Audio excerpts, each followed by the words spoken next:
మంగళములు జరుగుతాయి. అందుకే శంకర భగవత్పాదాచార్య స్వామి శివానంద లహరిలో ఒక మాట అంటారు.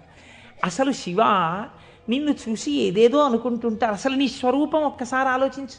కరస్తే హేమాద్రౌ గిరిశ నికటస్తే ధనపతౌ గృహస్థే స్వర్భూజామరసురభి చింతామణిగణే శిరస్థే సీతాంశౌ చరణయుగళస్తే అఖిల శుభౌ కమర్థం దాస్యేహం భవతు భవదర్థం మమ మనః అంటారు.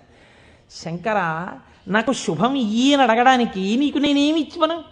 కరస్తే హేమాద్రౌ, ఒక చేతిలో నువ్వు మేరు పర్వతం బంగారు కొండ పట్టుకున్నావు, బంగారు కొండే నీకుంది, ఇంకేమివ్వను? గిరిశ నికటస్తే ధనపతౌ, గిరిశ ఓ శంకర, నీ పక్కన నవనిధులకు అధిపతి అయిన కుబేరుడు ఇలా నిలబడ్డాడు. నువ్వు ఎప్పుడు కుబేరా కొంచెం ఏమైనా 2 రూపాయలున్నాయేంటి అనలేదు. ఆయనే ఎప్పుడు ఏమైనా అడుగుతావేమోనని ఇలా